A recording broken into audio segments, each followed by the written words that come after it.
toi. Comment on est arrivé là, Hein? Comment on est arrivé là? Oh, je sais pas. Ah, on est dans le cimetière, mec. Ouais, c'est archi glauque. Ah, on était à une soirée, mais je m'en souviens jusqu'après, on est sorti dans la rue. Oh, j'ai des courbatures en plus. Plus de batterie, c'est chaud. Ah, on sait même pas quelle heure il est. Non. Oh, chaud. Oh, Ah, c'est chaud d'avoir passé une nuit dans un cimetière. oh, tu m'étonnes. Et d'ailleurs, tu sais que à une certaine époque, il y avait de la vie dans un cimetière. Hein. Quoi, de la vie? Ouais, de la vie. Et tu sais quoi? Quoi? Je vais te raconter ça, mec. Wow! T'es toujours là? Ouais, je te reçois, t'es passé où? Je t'expliquerai plus tard, ok? Pourquoi est-ce qu'ils aimaient vivre à côté des morts? Ils avaient des tendances nécrophiles à leur époque ou quoi? Bon, revenons à nos moutons.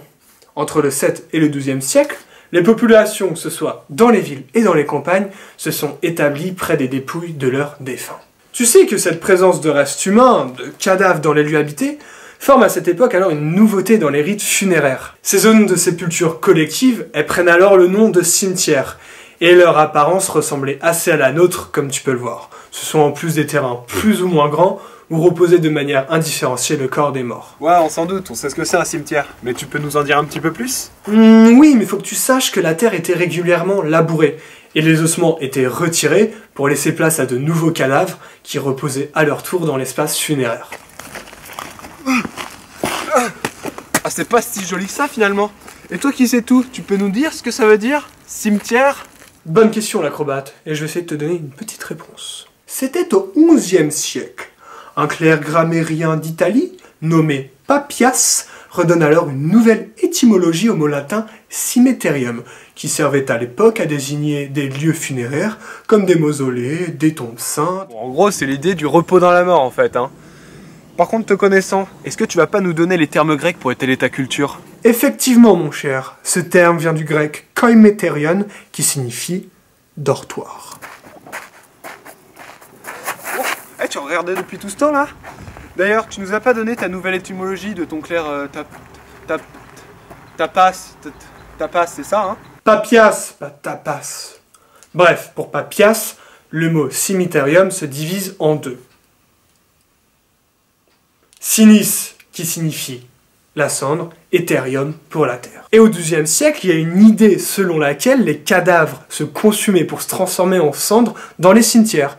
Et c'est là que va apparaître la notion de terre cimitériale. Oh, arrête. Terre cimitériale, ça veut dire la même chose que terre du cimetière. C'est vrai que la notion de terre cimitériale renvoyait au champ funéraire du Moyen-Âge, mais elle renvoyait aussi à la réalité sociale de cette époque où la terre était très importante. Ça? Non, pas vraiment. Je vais t'expliquer.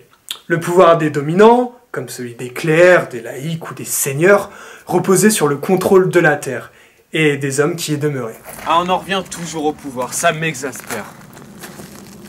Eh oui, le pouvoir est partout, même dans l'histoire. Et aussi dans les cimetières. Cette terre du cimetière devient un espace social. Une véritable vie économique s'établit autour de ce cimetière.